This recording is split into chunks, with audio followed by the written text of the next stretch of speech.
Hello, and welcome to our channel. Are you ready to learn English while listening to the amazing stories of the world's most interesting people? If you want to get more videos like this one, please subscribe to our channel right now. Imagine spending 27 years in prison. 27 years without freedom, without your family, without seeing the world change. What would you do when you finally get out? Would you be angry? Would you want revenge? Or would you choose to forgive? One man faced this choice.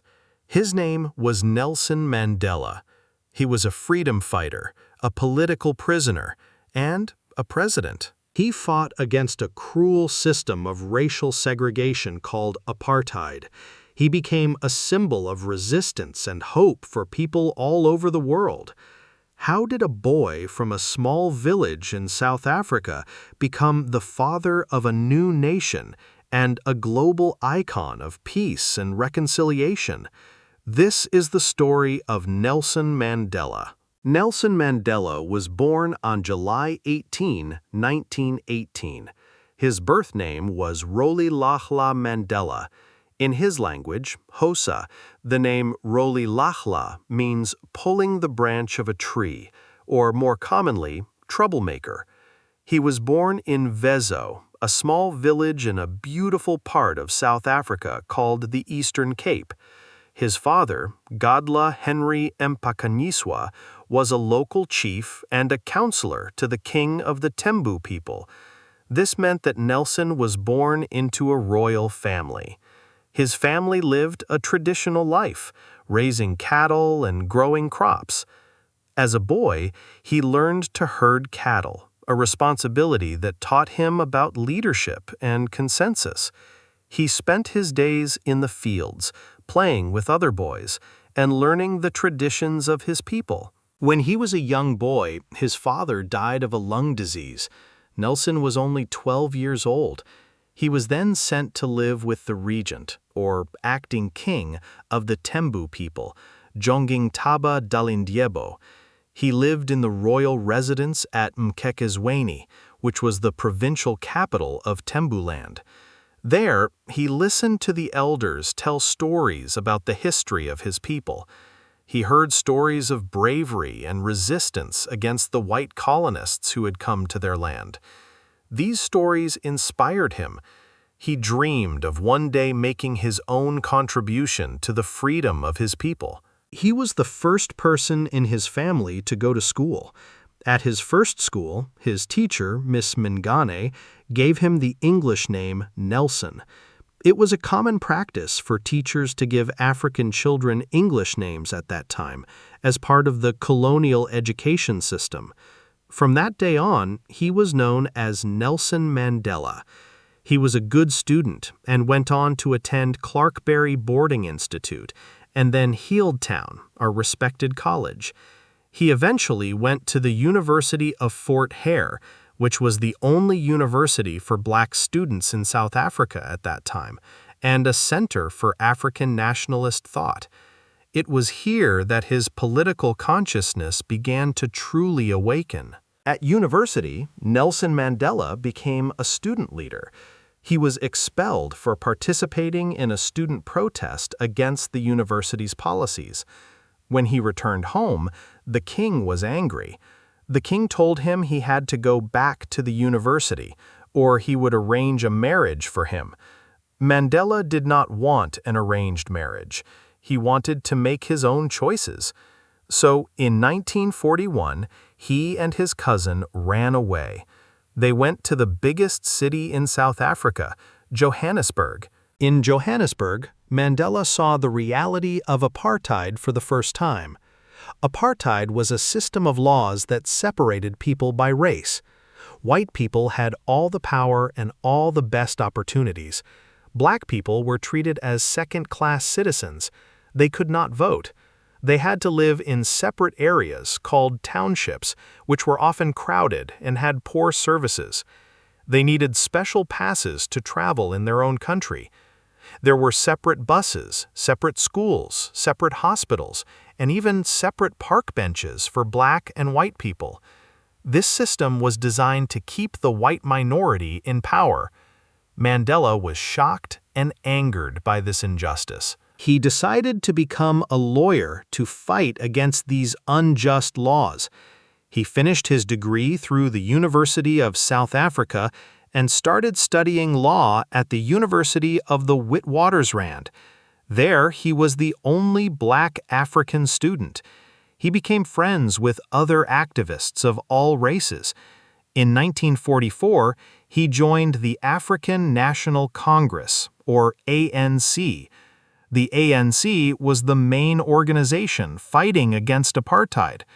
With his friends, including Oliver Tambo and Walter Sisulu, he helped to form the ANC Youth League. They were a group of young, energetic leaders who felt the ANC was too slow and too cautious. They wanted the ANC to be more active and radical. They wanted to fight for full citizenship and freedom for all South Africans. In 1948, the situation in South Africa got much worse. The National Party, a party of white Afrikaners, won the election. They made apartheid the official law of the country. The new government created even more laws to separate and control black people. The ANC knew they had to fight back. In 1952, Mandela helped to lead the Defiance Campaign, a campaign of nonviolent civil disobedience where people broke apartheid laws on purpose. Thousands were arrested, including Mandela. He was given a suspended prison sentence. During this time, Mandela's personal life was also developing. In 1944, he married his first wife, Evelyn Mace. She was a nurse and a cousin of his friend Walter Sisulu. They had 4 children together. However, their marriage was difficult. Mandela was becoming more and more involved in politics, while Evelyn was a devout Jehovah's Witness, a religion that requires political neutrality. Their different priorities created tension, and they divorced in 1958. In the same year, Mandela and his friend Oliver Tambo opened the first black-owned law firm in South Africa. They helped many black people who were in trouble because of the apartheid laws. But the government continued to try to stop him. They banned him, which meant he could not travel or speak to large groups of people. In 1958, Mandela married his second wife, Winnie Madikizela. She was a social worker and a passionate anti-apartheid activist herself. She became a powerful figure in the struggle, known as the Mother of the Nation. Their marriage was a partnership in the fight for freedom. In 1960, a terrible event happened. In a town called Sharpeville, police shot and killed 69 unarmed black people who were peacefully protesting against the pass laws. This was the Sharpeville Massacre. The world was shocked. After this, the government banned the ANC completely. It became an illegal organization. The time for peaceful protest was over. Mandela and the other leaders of the ANC decided they had no choice but to use violence to fight against the violence of the state. Mandela went underground. This means he had to hide from the police. He became a fugitive in his own country. He traveled in disguise, sometimes as a driver, sometimes as a chef. The newspapers called him the Black Pimpernel.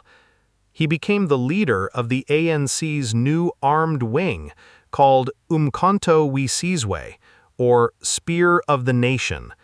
Their goal was to sabotage important government buildings and infrastructure, like power plants and railway lines. They wanted to hurt the economy and force the government to negotiate without causing loss of life. In 1962, Mandela was arrested after returning from a trip across Africa where he had been gathering support for the armed struggle. He was charged with leaving the country illegally and inciting strikes. He was sentenced to 5 years in prison. But while he was in prison, the police made a big discovery. They raided a farm in a place called Rivonia, which was the secret headquarters of Umkhonto we Sizwe. They found many documents and arrested the other leaders of the armed struggle. Now, Mandela and his comrades were put on trial for sabotage and treason. This was the famous Rivonia trial. They faced the death penalty. In court, Mandela gave a powerful 4-hour speech. It was a speech that became famous all over the world. He stood up and said, "I have fought against white domination, and I have fought against black domination. I have cherished the ideal of a democratic and free society in which all persons live together in harmony and with equal opportunities. It is an ideal which I hope to live for and to achieve, but if needs be, it is an ideal for which I am prepared to die." In 1964, Mandela and the other leaders were found guilty. The world expected them to be sentenced to death, but instead, they were sentenced to life in prison. Nelson Mandela was sent to Robben Island, a small, harsh island prison off the coast of Cape Town. He would spend 18 of his 27 years in prison there. Life on Robben Island was brutal. The prisoners were forced to do hard labor in a lime quarry. The bright sun and the white dust damaged Mandela's eyes permanently. The food was bad. The guards were often cruel. They were separated from their families. Mandela was only allowed 1 visitor and 1 letter every 6 months. But even in prison, Mandela did not give up. He and the other political prisoners turned the prison into a university. They studied, they debated politics, they taught each other. Mandela became a leader among the prisoners. He encouraged them to stay strong and to continue the struggle. He learned the Afrikaans language, the language of his oppressors, so that he could understand them and talk to them. He even organized a hunger strike to protest the poor conditions. Outside the prison, the world started to change. The anti-apartheid movement grew stronger all over the world. People protested. Universities and cities divested from companies doing business in South Africa. Musicians wrote songs about him, like the famous song "Free Nelson Mandela." A global campaign was started with a simple message, "Free Nelson Mandela." He became the world's most famous political prisoner, a symbol of the fight for freedom. The government offered to release him several times, but only if he accepted certain conditions. For example, they wanted him to renounce violence. Mandela always refused. He said that only free men can negotiate. He would not accept a conditional release. By the late 1980s, the apartheid government was in crisis. The country was facing international pressure and internal unrest. The white president, F.W. de Klerk, realized that apartheid could not continue. He began secret negotiations with Mandela while he was still in prison. On February 2, 1990, President de Klerk made a historic announcement. He lifted the ban on the ANC and other political organizations, and he announced that Nelson Mandela would be released from prison. On February 11, 1990, the world watched as Nelson Mandela, then 71 years old, walked out of Victor Verster prison a free man. He had been in prison for 27 years. He walked out holding the hand of his wife, Winnie Mandela, with his fist raised in the air. It was a moment of incredible triumph. After his release, Mandela did not call for revenge. He called for reconciliation. He worked with President de Klerk to end apartheid peacefully. It was a difficult and dangerous time. There was a lot of violence between different political groups. But Mandela's leadership and his message of forgiveness helped to prevent a civil war. In 1993, Mandela and de Klerk were jointly awarded the Nobel Peace Prize for their work. On April 27, 1994, South Africa held its first ever democratic election, where people of all races could vote. It was a day of great joy. Long lines of people, black and white, stood together for hours to cast their votes. The ANC won the election by a large majority, and Nelson Mandela became the first democratically elected president of South Africa. As president, Mandela's main goal was to unite a deeply divided country. He spoke of a rainbow nation, a country where people of all colors could live together in peace.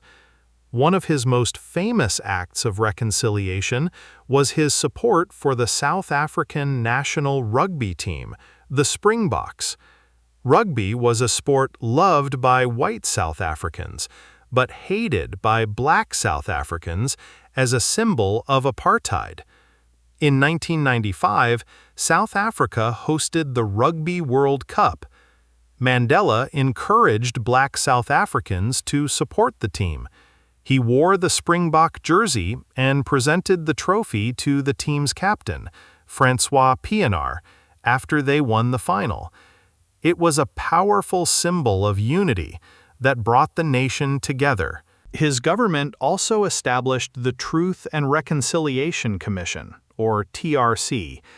The TRC was a court-like body where victims of apartheid could tell their stories, and perpetrators of violence could confess their crimes and ask for amnesty or forgiveness. It was a painful process, but it was an important step in healing the wounds of the past.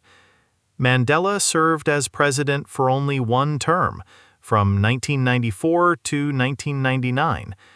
He believed it was important for a new generation of leaders to take over. After his presidency, he continued to work for peace and social justice around the world through his foundations, including the Nelson Mandela Children's Fund and the Nelson Mandela Foundation. He became a global elder statesman, a moral voice for the world, campaigning on issues like HIV/AIDS awareness, a topic he had been criticized for not addressing enough during his presidency. On his 80th birthday, he married his third wife, Graça Machel, the widow of the former president of Mozambique. They remained together until his death. Nelson Mandela died on December 5, 2013, at the age of 95. His death was mourned all over the world. He had lived an extraordinary life. He showed the world that it is possible to fight against injustice without losing your humanity. He taught us the power of forgiveness and the importance of reconciliation. He proved that one person can make a difference. His story is a reminder that even after the longest and darkest night, the sun will rise. He spent 27 years in the darkness of prison, but he came out with a heart full of light. He is known in South Africa by his clan name, Madiba, a term of respect and affection. He was, and always will be, the father of his nation. Thank you for watching. We hope you enjoyed this story and that it helped you practice your English. Don't forget to subscribe for more videos. See you next time.